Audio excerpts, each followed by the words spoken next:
Eu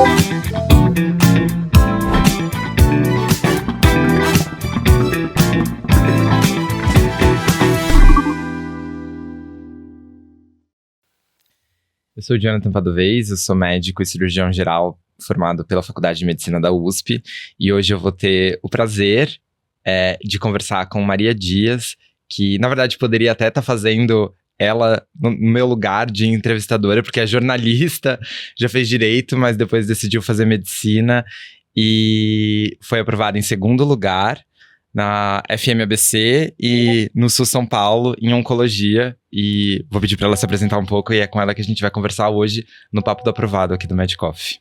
Oi, gente, tudo bem? Obrigada pelo convite. Estou muito feliz de estar aqui hoje contando a minha história. Então, meu nome é Maria, eu fiz faculdade na São Camilo. Antes disso, tive uma vida, pregressa. Fiz direito, mas não terminei, fiz jornalismo. Aí, depois de tudo, entrei em crise e quis fazer medicina. Meu pai é médico, minha irmã, eu sempre tive ali um pezinho na medicina. E aí, aos poucos, fui tomando essa decisão de virar médica também. E deu muito certo, graças a Deus. Aí, fiz faculdade aqui em São Paulo, na São Camilo. Depois, fiz clínica médica no IANSP. E hoje eu tô no AC Camargo, fazendo onco. Tá, Maria, geralmente eu começo com, como você chegou na medicina, mas eu queria entender o seu percurso antes da medicina. Então, você é do Maranhão? Sim. E o jornalismo você fez lá? Fiz, mas o último ano eu fiz aqui. Porque... é uma longa história. Eu fiz jornalismo lá na Federal de lá, mas abriram vagas para um trainee no Estadão. E eu tava só precisando entregar o TCC, então dava para eu vir fazer. Aí eu fiz esse trainee e logo depois eu fui fazer a prova para o trainee da Globo. E aí eu passei também. Aí fiquei mais um ano aqui só, fazendo TCC, só fazendo, encontrando com o orientador e fazendo os estágios aqui mesmo. Aí dessa época que eu moro em São Paulo. Então, a gente, pelo menos na minha faculdade mesmo, eu tive vários colegas que também vieram de outras profissões para medicina e eu acho que a gente vê essa migração de pessoas que não estão necessariamente iniciando a sua primeira graduação em medicina, né? Uhum. E você acha que, como foi esse processo de dar um passo tão grande, não atrás, mas assim, de recomeço na sua carreira? Como foi esse processo de dizer, não tô feliz com jornalismo? Ou se estou feliz, acho que poderia estar mais completa? Como foi isso de você ir pra medicina? Não foi um processo tão pacífico, assim, acho que não porque você imagina uma coisa pra sua vida e já era a segunda vez que eu tinha feito direito antes, e eu larguei com 1 ano e meio. E aí, então já era a terceira vez. Já falando assim, gente, não, agora tem que ir. Ela ama fazer graduação. É verdade. Não, medicina era a minha última chance, eu tinha que dar certo. E assim, eu mudei bastante, porque eu era de humanas, então não foi uma coisa assim de repente. Eu passei assim mais ou menos 1 ano pensando nisso, e aí voltei pro cursinho e tal, e aí fui amadurecendo a ideia. E aí meu pai é médico, minha irmã, que ele faz? Meu pai é rádio. Tá, e sua irmã? A minha irmã é oftalmo hoje em dia, ela tava na faculdade nessa época. Tá. E eu tenho vários tios que são médicos, vários primos que são médicos, na época faziam medicina, Teve um dia que a gente tirou pra contar, ainda mais de 20. Então é uma família de médicos mesmo, Então eu já tinha alguma coisa específica na medicina que te chamava, que no início te afastou de querer ir pra esse caminho, mas que numa reconsideração te mostrou que talvez fosse... eu tô tentando entender qual foi esse processo. Uhum. Claro que deve ser, não é uma coisa linear, mas assim... Por que saindo do ensino médio, ou depois de ter desistido de direito, não era medicina? E aí, por que tornou-se? Então, assim, na verdade, não é nem que eu tinha, assim, a aversão à medicina, é que eu achava que eu me identificava mais com humanas. Eu sempre fui, assim, de, gostar muito de ler, gostar muito de filme, sempre fui metidinha intelectual. Então, eu achava que humanas era a minha praia. Então, achei que era aquilo ali. E depois eu vi que, assim, não é que eu odiei, mas eu vi que não era aquilo que eu queria pro resto da minha vida. Então, eu nunca detestei medicina, até porque era uma coisa muito presente na minha vida, porque meu pai é um médico, assim, bem raiz, é aquele médico que adora hospital, adora paciente, adora gente. Então, eu sempre convivi um pouco com isso. Então, foi um momento, assim, que eu vi que o que eu tinha pensado não era bem o que se mostrou, e aí eu comecei a abrir os olhos para as outras coisas. E aí a medicina apareceu. Mas como eu te falei, não foi uma coisa da noite pro dia. Eu ainda fiquei um tempo pensando, até mesmo quando eu entrei na faculdade, aí sempre aquelas matérias do ciclo básico, né, super chatas. Aí fiquei, meu Deus do céu, será que eu fiz a escolha certa? Anatomia, meu Deus, péssimo. Aquela, como é que é o nome, gente? Biomol, né, biomolecular, nossa, histologia odiava.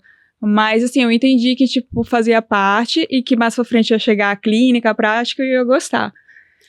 E agora, pensando, né, dando um salto em clínica médica e oncologia, que depois a gente vai, com certeza eu quero saber mais como foi essa decisão, mas tem muito de também investigativo da parte jornalística.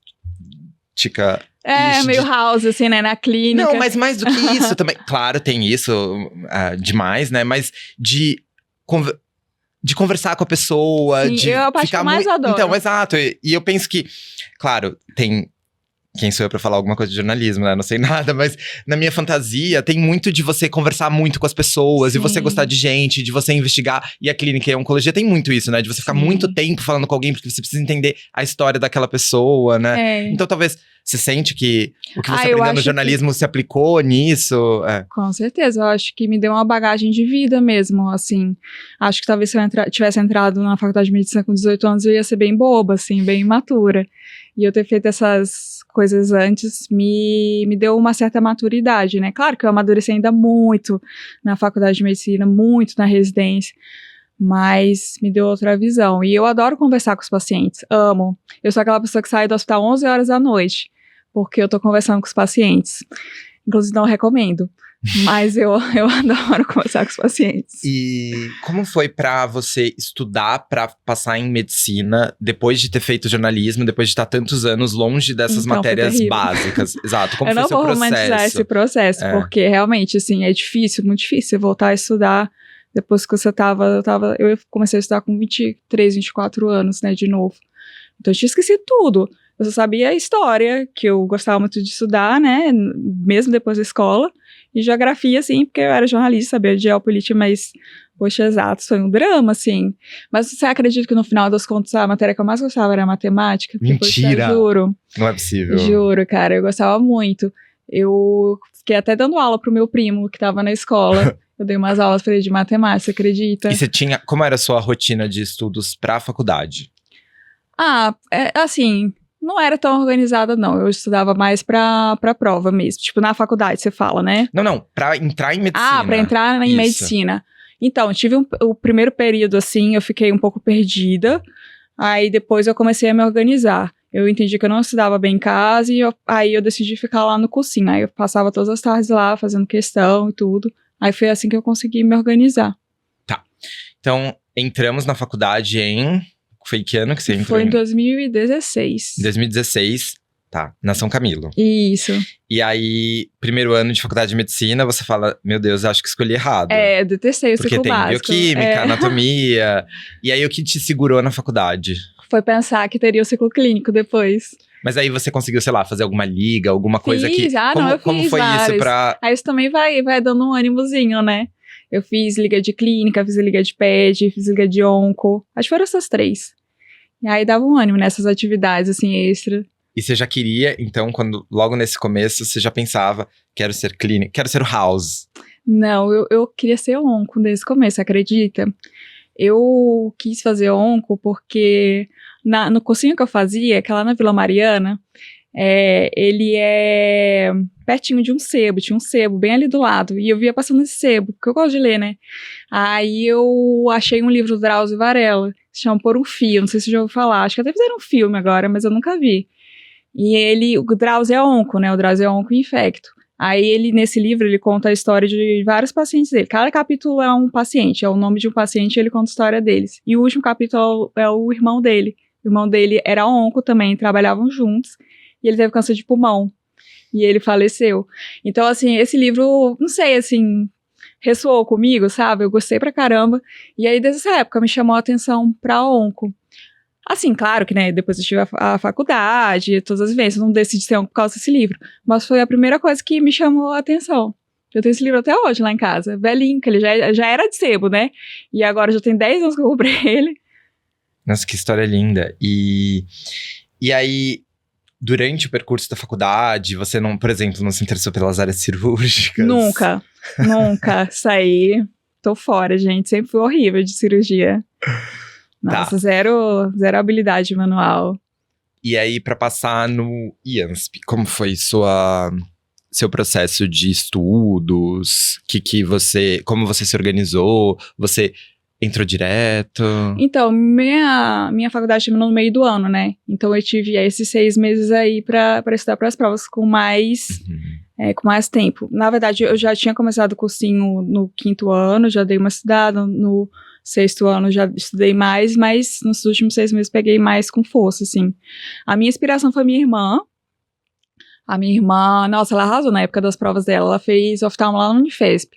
A minha irmã é super estudiosa. Mas, assim, eu me inspirei nela, na força de vontade dela, mas eu adaptei pra mim. Porque eu vi que algumas coisas dela não funcionavam pra mim. Minha irmã é muito manual, assim. Então, ela fazia flashcard no papelzinho. Eu nem sei se chama flashcard, porque flashcard, quando tem a resposta, a pergunta é a resposta, né? Ela fazia tipo uns mini resumos, né? Assim. Tá. Aí ela ficava andando com os papeizinhos, assim, e revisando. Ela também fazia aquele cursinho que tinha a apostila. E aí, as primeiras questões de cada matéria, ela fazia na apostila mesmo. Aí eu fui tentar imitar ela. Só que eu vi que não dava pra mim, já no começo. Porque eu sou muito dispersa. Então, ela fazia tudo e depois ia corrigir. Pra mim, já vi que não dava. Eu tenho que fazer e na hora já ver a correção e já ver a resposta. Porque senão eu me perco toda. Eu também vi que eu não tinha paciência pra fazer coisinha no papel. Aí, assim, fui adaptando ao meu estilo. Você começou no 5º ano. Isso. Você acha que isso é necessário? Foi bom? Pra mim foi. Não sei se pra todo mundo, né? Mas pra mim ajudou. Por quê? Porque eu já cheguei no 6º ano já com uma base, assim, sabe?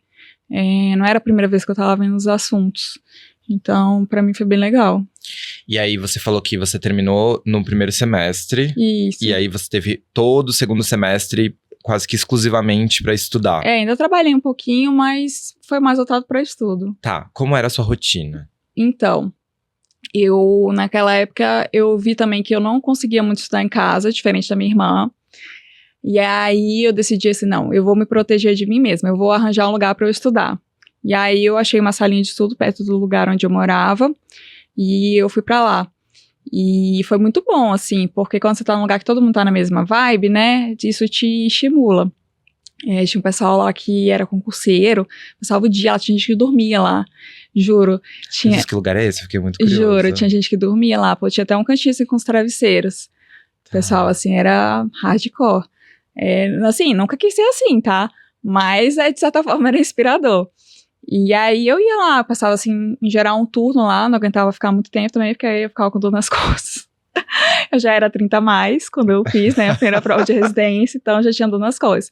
Mas eu passava pelo menos um turno lá, estudando, e aí, quando ficava difícil, eu vinha pra casa. E aí, eu estudava deitado.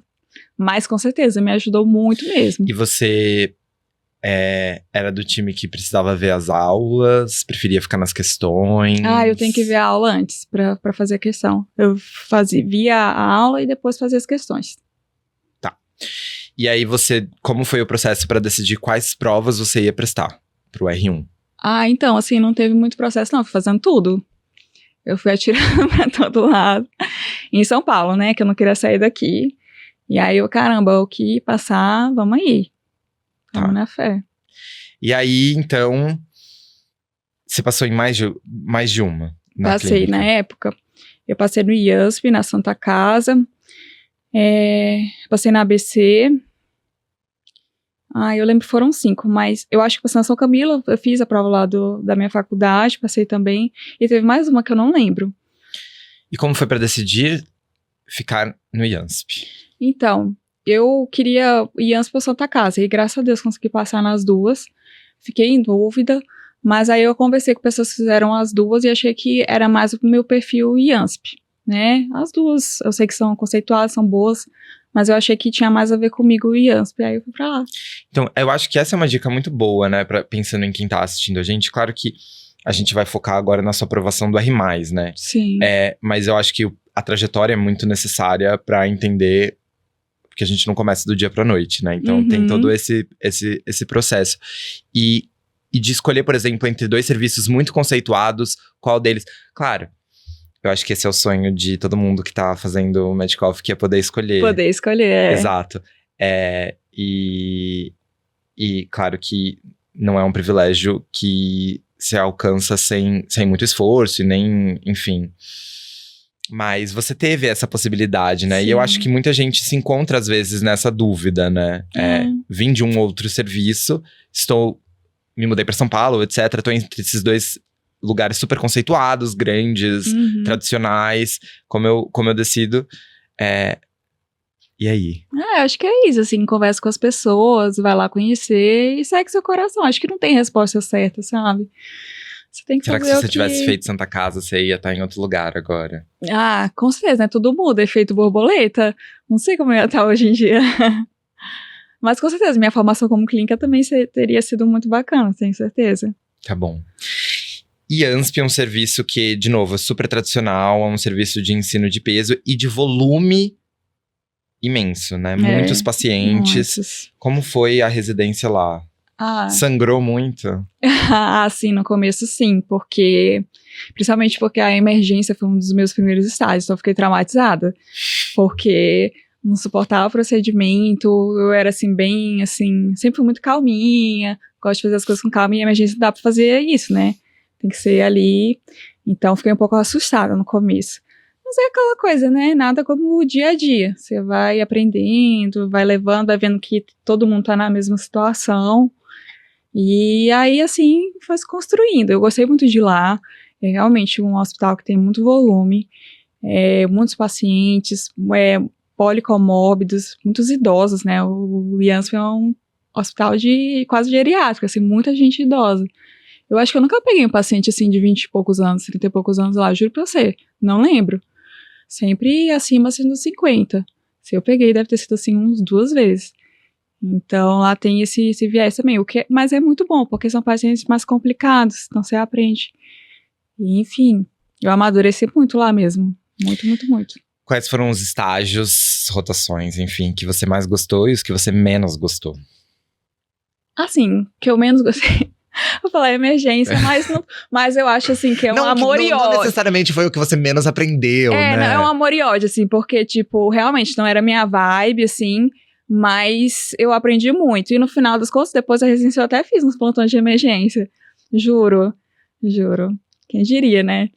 E, deixa eu ver, eu gostava da enfermaria, né? Acho que todo clínico gosta de enfermaria. Gostei da endócrino também. Uma vida boa de endócrina. Ficou balançada?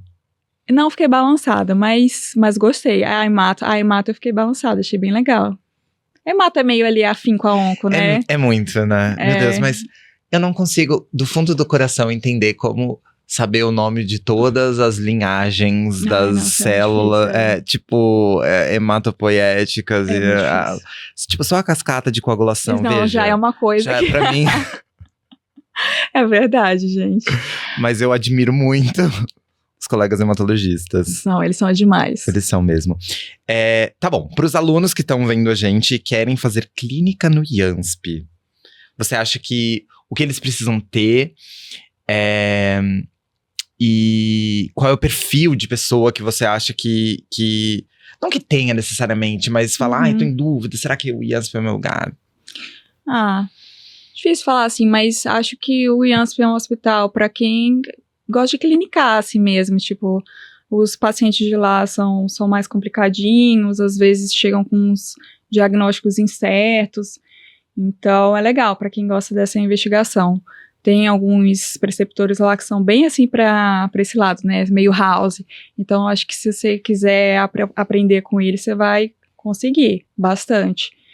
E é isso, assim, a emergência de lá também é boa, assim, não é tipo a da Santa Casa, né, que é aberta, suizão, mas chega muita coisa complicada lá, também dá para aprender bastante.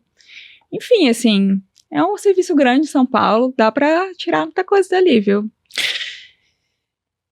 Tá, então estamos chegando no 2º ano de clínica médica no IANSP e você tem que, ou não necessariamente tem que, inclusive, muitas pessoas têm carreiras de muito sucesso como internistas, né? Sim. E gostam muito disso e preferem, inclusive, serem especialistas não focais. Uhum. Mas você, então, volta para aquele sonho do Por um Fio, de Drauzio Varela, e fala, vou prestar onco. Aham. Você fica um ano parada entre o Eu IANSP? fiquei. Tá. Eu, assim, comecei o segundo ano até pensando em fazer a prova mesmo, mas eu tava meio cansada, você sabe, quando você não tá na vibe, eu tava meio de saco cheio. Aí eu vou parar um ano mesmo. E eu também não sentia que eu tava madura, assim, profissionalmente. Não sei, eu tive esse sentimento, eu achei que eu precisava trabalhar um pouco mais pra entrar na segunda residência. Então foi uma escolha que eu fiz. Aí eu nem prestei prova no segundo ano da residência. E foi bom? Foi ótimo. O ano foi bom? Assim, eu aprendi muito trabalhando, tive mais tempo para estudar, né? Porque quando você tá na residência e tá estudando é meio complicado. Aí teve um sobressalto no meio do ano, meu pai ficou doente. E onde ele tratou? No AC. Juro. Nossa, eu fiquei arrepiado. Gente, essa história, ela é cheia de... Pois é, menina. Aí, no meio do ano, meu pai, ele descobriu que tava com uma massa ali no delgado, né? Aí, todo mundo da família já ficou totalmente desestabilizado, né? E aí, era uma massa, assim, era pequena, tipo uns 2 centímetros, mas era pertinho do pâncreas. Então, assim, a gente já soube logo de cara que ia ter que ser uma Whipple. Ser cirurgião, né? Você sabe. Gente, pra quem não sabe, a Whipple eu acho que é uma das maiores, se não é a maior cirurgia, né? Da medicina. Meus chefes da Geral, do HC, que trabalham com cirurgia oncológica. No HC a gente não tem exatamente a cirurgia oncológica, né? Tem a cirurgia geral avançada que acaba abarcando, enfim, tumores não só do trato gastrointestinal, mas meio que do abdômen e membros como um geral. E aí uma vez eu falei isso pra uma chefe minha, falei, a GDP, né, a gastroduodenopancreatectomia, ou o epônimo, a cirurgia de Whipple, é a maior cirurgia que tem. E ela falou assim, não, se eu fizer uma retirada de um sarcoma retroperitoneal que vai junto rim, eu preciso pegar um pedaço de pâncreas, reconstrói a cava, é maior. Eu falei, bom, tudo bem. Mas, fato é que é, sim, uma das maiores.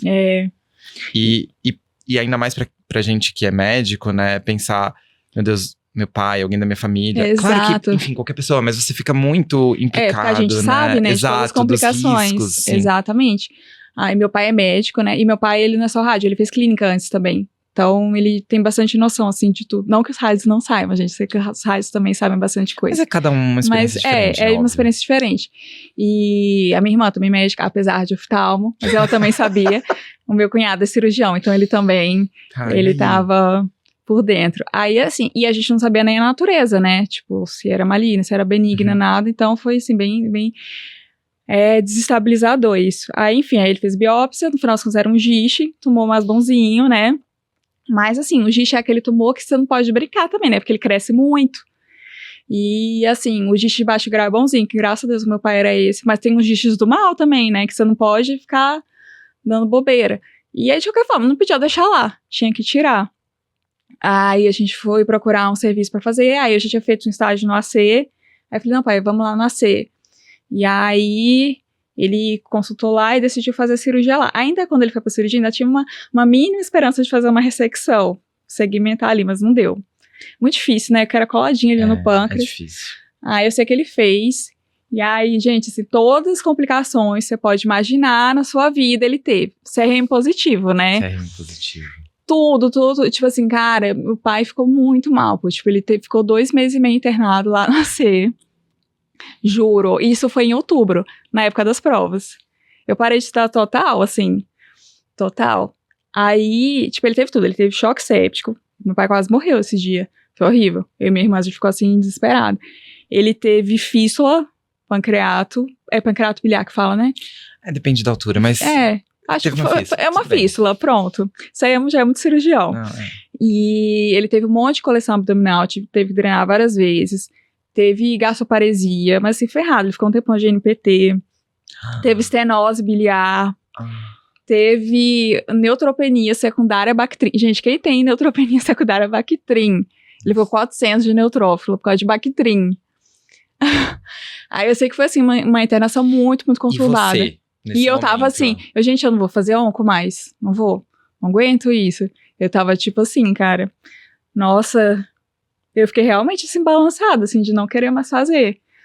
E aí, mas assim, foi complicando, mas complicava, mas melhorava. Complicava, mas melhorava. Mas assim, eu sei que ficou 2 meses e meio nisso, e eu bem na época das provas. A primeira prova que eu fiz foi do Einstein. Ainda tava no meio dessa confusão, foi no comecinho de novembro, né? E, nossa, eu fui mal nessa prova, porque eu não tava nem cabeça pra fazer. E, enfim, mas assim, fui fazendo e tal, mas já tava até assim conformada. Tipo, se não passar, tudo bem. O mais importante pra mim agora é o meu pai. E eu nem sei, eu acho que todas eu fiz enquanto meu pai ainda tava internado. A do SUS eu nem lembro, acho que foi em dezembro também, né? Foi, acho que foi tipo 12 de. É, eu foi acho meio que- por aí, foi no começo de dezembro. É, eu acho que meu pai ainda tava internado. A única que eu não fiz foi a da USP. Que, tipo assim, eu tava muito. Cara, não. Tá muito ruim isso aqui, eu não tô com cabeça, aí eu não fiz a da USP. Foi o primeiro. A do HC foi o primeiro fim de semana de dezembro. Acho que foi dia 7. Essa eu falei assim, eu não vou pra essa. Chega, já deu pra mim. Aí, mas depois eu recuperei. Aí eu fiz a do SUS. E, enfim, assim, tipo, eu achava que eu não ia passar, fui fazendo só pra fazer, porque eu já tinha pago mesmo. Mas, graças a Deus, passei. Não, mas agora. E como tá E seu estou no pai? AC, Então, imagina. E seu pai agora, como ele tá? Ele tá bem, graças a Deus, ele tá muito bem. Tá. Nossa, então, seu pai bem e você aprovada. No hospital onde ele passou por tudo isso. Cara. Mas sabia que eu não queria passar lá? Assim, eu fiz a prova, dei tudo de mim, né? A prova tava horrorosa, inclusive, não sei se você sabe, a prova de clínica do SUS foi horrível. Mas, no fundo, eu tava torcendo pra não passar, porque eu não queria voltar pra lá. Então, exato, revivendo traumas. Quando você entrou lá como residente. Nossa, quando eu entrei na UTI de lá foi horrível, assim. Você tem que ressignificar, né? Mas hoje em dia eu já tô super de boa. É. Destraumatizei. Mas eu também, assim, valeu porque a gente teve essa experiência traumática por si só, mas o pessoal de lá foi muito legal com meu pai. Eu amei a equipe médica, a equipe de enfermagem, assim. Então foi uma experiência boa, apesar de tudo. Então eu gostava do hospital em si. Nossa, que. Eu acho que é muito interessante, muito gentil da sua parte de trazer uma história tão pessoal aqui, porque é muito, né? Muito pessoal. Mas pra mostrar uma coisa que eu acho que a gente esquece, mas quando a gente ou vestibulando, medibulando, ou depois prestando concurseiro, enquanto aplicando a provas de residência, R1, R+, Fellow, whatever, a sua vida não para por causa disso, né? Nem a Sim. sua, nem o seu entorno. É verdade.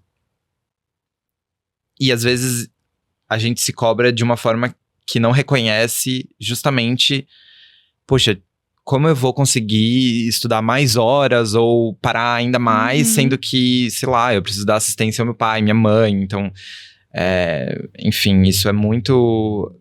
E às vezes, assim, é lindo que você passou esse ano, mas às vezes isso ganha uma dimensão que você não vai conseguir se organizar mais esse ano. Sim, eu tava ok com essa exato. ideia. Tipo, se não desse, tudo bem. O mais importante agora é minha família. Eu tava ok com essa ideia. Foi isso. Nossa, uau. Tá, mas tirando talvez esses 2 meses e meio que foram e muito périprovas, né? Como você falou, como você se organizou nesse ano pra estudar? Você fez o Clínica Elite do... Isso, foi esse. R+, Clínica Elite aqui do Medcoff, né? Aham. Porque o que você usou das suas técnicas de estudo de antes? Você ainda ia nesse lugar que as pessoas dormiam pra estudar? Não. Como foi isso? Me conta. Eu não ia mais nesse lugar. Eu fiquei estudando em casa mesmo. E eu tinha um plantão que eu ficava meio de retaguarda. E, assim, nos dias que pegava fogo lá, não dava mesmo pra estudar, mas tinha dia que era tranquilo. Então, eu estudava nesse lugar também, né? Eu fiz um estudo muito... Eu tentei assistir o máximo de aulas que eu pude e fazer o máximo de questão que eu pude. Eu acho que no final eu fiz umas 10 mil. Tipo assim, não foi o máximo, porque a gente faz 20, 30 mil, né? Faz bastante. Mas eu também acho que não foi tão ruim assim. Então eu acho que deu pra salvar aí, né? E você viu todas as aulas? Não vi todas. Mas eu vi quase todas. Eu acho que eu não vi as de preventiva, porque as provas que eu queria não ia cair. Mas eu acho que eu vi praticamente todas, sim.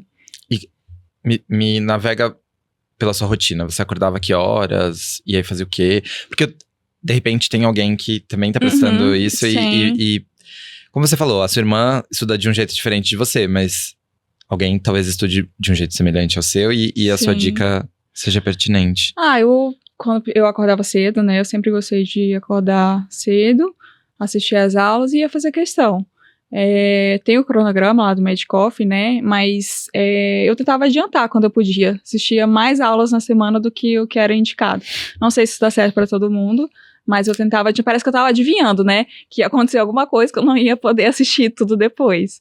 Então, tipo, quando eu Enquanto você estava assistindo a aula, a primeira dúvida, em que velocidade você assistia? Eu assisti, acho que na 1,5, vai. Não era 2. Tá. 1,5. 1,5, 1,25 às vezes. E você fazia o quê enquanto você estava vendo essa aula? Você fazia resumo? Eu já tinha os resumos da clínica, né? Da primeira prova. Então, eu reaproveitei tudo. E só ia adicionando informação em cima deles. Tá. Então, foi muito bom isso. Não tive que fazer do zero. Só algumas coisas, né? Alguns assuntos, sim, mas... Porque você sabe, a gente vai ser julgado nessa conversa, porque resumo é uma coisa que atualmente não é tão bem visto pelos... Né? Então, não é tão bem visto pelos métodos ativos de aprendizado. Não, mas tem que fazer, porque senão eu esqueço depois. 30 mais. Desculpa, gente. Gente, algumas pessoas ainda fazem resumo, mas eu não sei se é uma recomendação pra todos. É sobre? Tá, e aí, você ficava quantas horas vendo aula? Putz, mas eu acho que cada aula tem quase uns 40 minutos, né? Eu assisti acho que umas 2. Então eu ficava mais de 1 hora assistindo a aula. Tá. Eu conseguia, assim. E essa concentração eu conseguia, mas que isso já não dava. E aí? E aí depois eu fazia questão. Quais? As que eram indicadas, livres? Como foi esse... Eu procurava o assunto da aula e ia fazer questão. Fazendo. Aí quando foi chegando mais... Você fazia no modo tutor? Que é aquele que já vê a resposta porque logo. Você disse que você não gosta de esperar o... Não, eu já esqueço depois qual era a linha da questão. Tá. Então eu tenho que ver na hora a resposta. E aí, depois, quando foi chegando mais perto das provas, eu fazia mais a prova completa mesmo. Tá. Aí sim ela inteira, e daí aí depois sim você ela inteira, corrigia. Mas teve algumas provas que eu até fiz no modo tutor também. E você fazia mais picado? Ou não? Assim, como minha vida ficou meio complicada depois, eu fazia meio picado, né? Mas quando dava pra fazer inteira, eu fazia. A sua semana, você trabalhava quantos por cento? Não por cento necessariamente, mas quanto você trabalhava, quanto você estudava e Sim. Tinha lazer, não tinha lazer? Eu trabalhava um dia o dia inteiro e 2 dias um turno. O tempo que eu tinha livre eu estudava. Mas não deixei de ter lazer, não, eu saía quando dava. Só que foi um ano assim que eu acabei ficando mais caseira mesmo, né? E aí no segundo semestre minha vida ficou toda em função do hospital. Mas quando dava eu tinha assim meus momentos de lazer. Não te abdiquei assim disso não. E nesse momento final, perto das provas, que você estava muito implicada no processo de cuidado do seu pai e também das complicações e de tudo mais, não enquanto médica, mas enquanto filha, você chegou a estudar alguma coisa? Assim, em outubro quase nada, que foi a época que ele ficou pior, né? Em outubro muito pouco. Tipo, na semana mesmo que ele tava no texto, tem nada. Aí na semana seguinte, a gente também quase nada. Aí eu fui recuperando aos pouquinhos, assim, mas nunca perto do que era o necessário, né? Mas é isso que eu acho que é interessante, porque é claro que, bom, veja, não em relação a qualquer prova, ninguém gostaria que isso acontecesse com um familiar ou com uma pessoa e ponto. Mas mostrar que um estudo que é bem organizado o ano inteiro também prevê a possibilidade de ter... De um imprevisto. Exato. Exatamente. Você prevê um imprevisto. Ou você se prepara pra isso porque na vida é imprevisível, né? Exato. E aí, de repente, você ter se adiantado antes, não falando, nossa, eu vou fazer isso porque vai que... Não, mas... Sim, a vida acontece, exato, né? E o conhecimento sólido, né? Ele não vai assim com o vento, não é... Tudo bem, horrível, 2 meses, mas 2 meses que você não estudou porque... Obviamente, uma coisa muito imperativa aconteceu, mas que não levou embora o que você tinha feito durante todo o ano e também durante os outros anos de residência, pra passar em segundo lugar, né, veja? Com certeza, pô. Eu não lembro, assim, direito, mas eu acho que quando aconteceu tudo, eu já tinha feito mais 6, 7 mil questões. Então, pronto, assim, já... Assim, não era o ideal, né, mas já ajudou muito. Claro, né? Claro. Se eu tivesse ido muito devagar, não teria dado certo. Mas eu acho que é isso, assim, eu acho que a minha mensagem, assim, é tipo, cara, você não precisa estar na melhor faz a sua vida, né, com as melhores condições, faz com que você consegue. E se for pra você passar, você vai passar, sabe? Eu sei que, tipo, tem aquela rotina, assim, elite, né? Que a pessoa acorda 5 horas da manhã e estuda, e tem aquele estudo Pomodoro todo programadinho, e é muito legal, isso é zero julgamento, inclusive eu queria. Mas, assim, isso não é pra todos. Não é pra todos, né? Enfim. E é isso, assim, do seu jeito, você vai chegar lá, assim, né? Que legal. Tá. A sua reta final foi bem conturbada, que geralmente é um pouco atípica, né? Bastante. Mas você tinha alguma coisa que você fazia antes da prova, ou 2 dias antes? Você tinha algum tipo de... Eu fiz as provas que eu mais queria fazer, eu relia as provas, né, que eu já tinha feito da instituição, e é isso, assim, tentava olhar a prova deles, tipo a da USP-RP, eu também passei lá. Eu peguei a prova deles, dei uma olhada. Eu tava fazendo questão da USP-RP até antes de entrar na prova. E, cara, você acredita que caiu umas, assim... Eu não lembro se foram iguais, mas muito parecidas. Cara, mas Ribeirão é mestra em repetir. Todas, né, eu gente? Eu não lembro, mas era muito parecida. Essa dica de fazer prova antiga. Assim, até antes da prova. Lá é um lugar que vale a pena você fazer até 5 minutos antes. É verdade. E você assistiu um raio-x da banca? Assisti também, verdade. Tava lembrando disso. Eu assisti das provas que eu queria fazer. Te ajudou? Ajudou, sim. Você vai conhecendo o estilo, né? Eu gostei bastante. Eu assisti da USP-RP, as correções das provas antigas. Da Unifesp eu também assisti uma. E do SUS também. Acho que eu assisti das principais mesmo.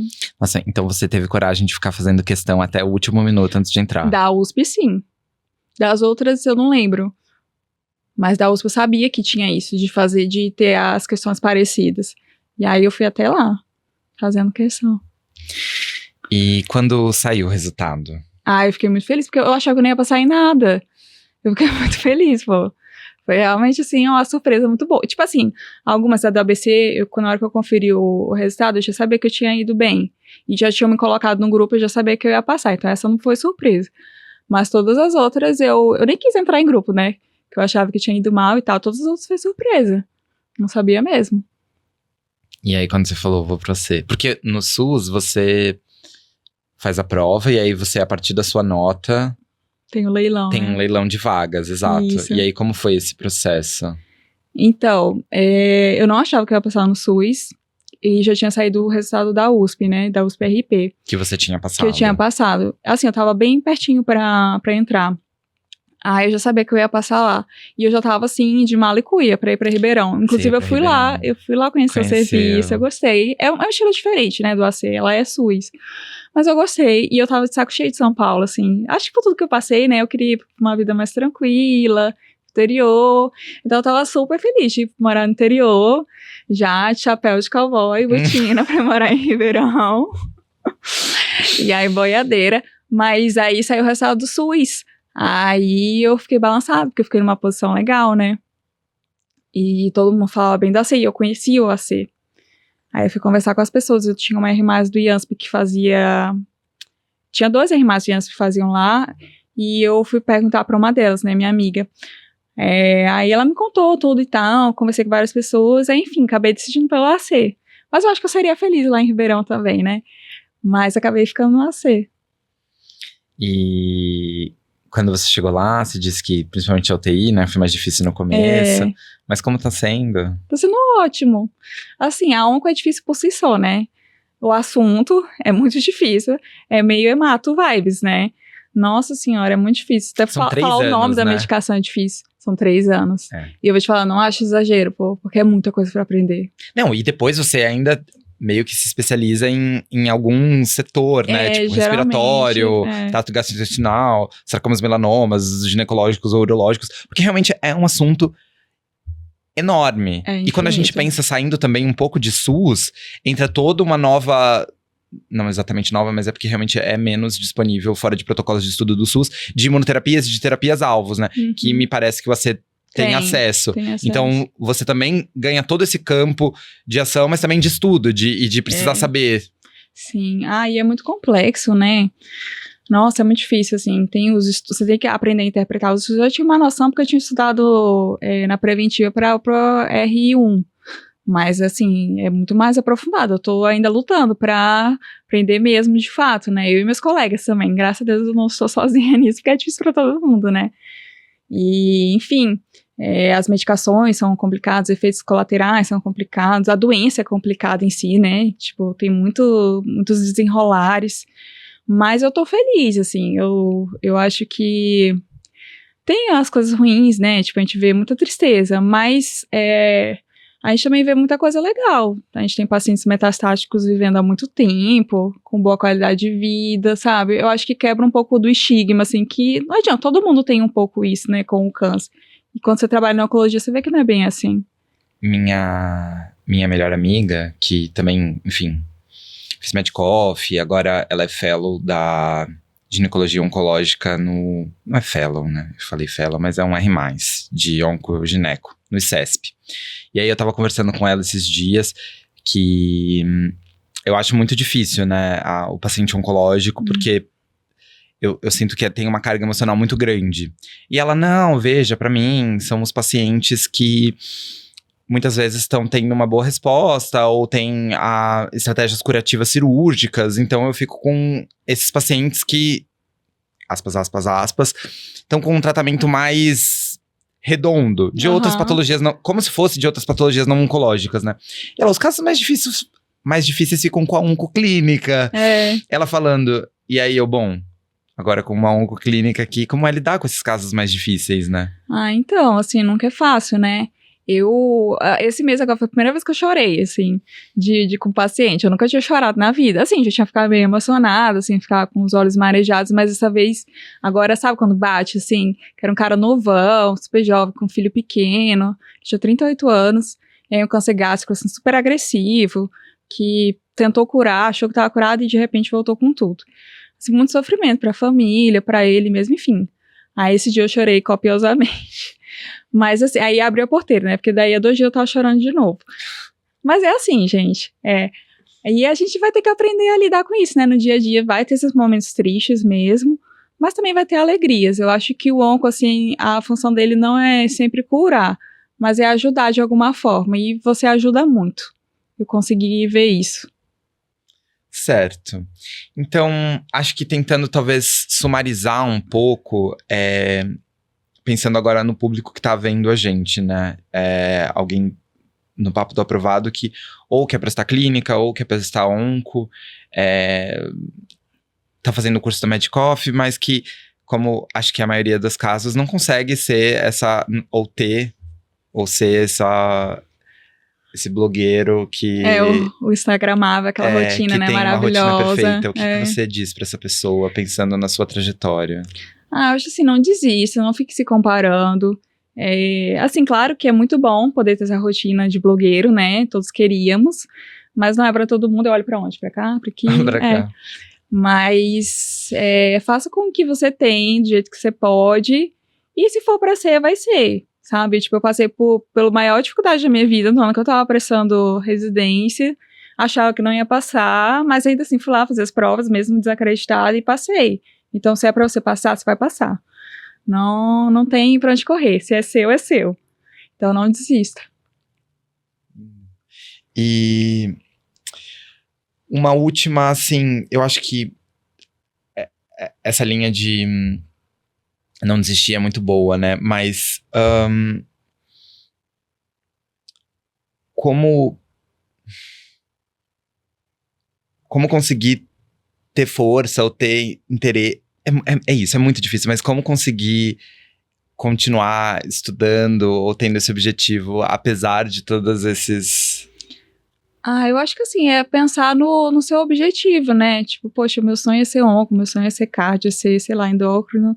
Pensa no futuro e estuda pensando nisso, assim, cara, eu quero conseguir. Não importa o tempo que vai demorar, mas eu vou conseguir em algum momento. Acho que é isso, assim. Nossa, assim, Maria, realmente... Veja, gente, eu tô conhecendo a Maria agora, e essa história é muito inspiradora. E, de novo, eu achei muito bonito da sua parte dividir tanto do que você passou com a gente e com todo mundo que tá estudando. Acho que dá essa dimensão de que são pessoas reais que passam, né? Exatamente. Acho que porque a gente tem essa idealização, essa fantasia de que quem é aprovado. É só aquela pessoa que já fez numa faculdade top, que já fez a primeira residência num lugar top, aquela pessoa assim, super inteligente, tem vários artigos no congresso. Essa pessoa passa, com certeza, né? Não vamos negar. Mas sobra uma vaga para você também. Então, não desacredite. Tá bom, Maria, muito, muito, muito obrigado por conversar com a gente. Acho que eu aprendi muito e com certeza quem assistir vai aprender também. Ah, obrigada, eu que aprendi muito com vocês.